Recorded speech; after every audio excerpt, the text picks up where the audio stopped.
Good afternoon and welcome back to Girded with Truth. Thank you so much for joining us today. Last week we started a series called The Pursuit of Wholeness. I am so sorry I was not able to post the ending of this series on Friday, but a lot has been happening as I myself has been pursuing wholeness. The devil does not mind you listening to a good word, but the moment you decide to pursue wholeness and pursue the plan of God for your life, there will be issues arising. He will try at every length to stop you from discovering who you really are and what you are called to do.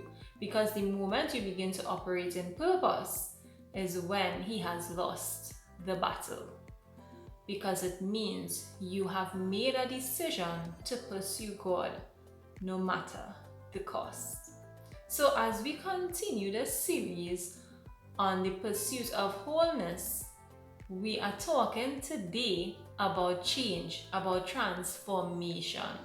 And God has called us to change and be transformed every time we pursue wholeness. Every time we discover a little bit more about who we are and what we are called to do, it requires us to change. Proverbs chapter 29 verse 18 says, "Where there is no vision, the people perish, but he that keepeth the law, happy is he." So we have to be doing something, going somewhere, because we have a vision. God will give us a vision as we begin to pursue wholeness. And there is the aspect of waiting on God even in our pursuit of wholeness. But waiting has two dimensions. It's the aspect of waiting till God speaks on a particular matter and also serving. So while we are waiting for God to answer us in one area of our lives, we can serve in another. And dare I say, it's through our service the answer comes for what we have been waiting on God for all along. So we need vision. We need to be headed somewhere. We need clarity and we need to know what God is saying in our lives. Romans chapter 12 verse 2 says, "And be not conformed to this world, but be ye transformed by the renewing of your mind, that ye may prove what is that good and acceptable and perfect will of God." As we pursue wholeness, the challenge is to remain balanced. The challenge is to be changed, but not changed according to the standard of the world, but changed into the will of God, changed to who He has created us to be. We have to be transformed in our heart, in our mind, and in our soul. But we must also be unmovable in the things of God. So it is this balance we require as we pursue wholeness that can be a little difficult sometimes.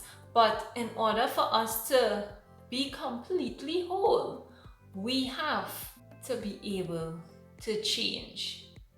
Transformation is what God seeks, but we ought to be transformed into who He created us to be. We cannot go into the world and become like the world. We have to change the world because we are salt and light. Matthew talks about being salt and light, and God has made us salt and light. So therefore we have to change and illuminate everything that we come into contact with through the standards and by the standards of God. So we ought not to become like the world, but instead we are change agents. So today I encourage you, get into an environment that you can change. Yes, we need to be filled with the Holy Spirit. Yes, we need to learn of God. Yes, it says renew your mind. And how do you renew your mind? With the scriptures, with the word of God, with prayer, with fasting. All these things help us to get back to the true intent and purpose God has destined for us. but we ought to change the world. Do not be conformed today to this world, but instead be transformed through the renewing of your mind and change the world. It is our responsibility to change what is happening in society today. We have been asleep too long. We have been silent too long. But as we pursue wholeness for ourselves, we have to pursue wholeness for others and the world around us. So I say to you, be a change agent and impact this world for the honor and glory of God. Continue to pursue wholeness on this journey called life, and God will keep us in His divine will. Thank you so much for listening. Have a wonderful week ahead. Bye.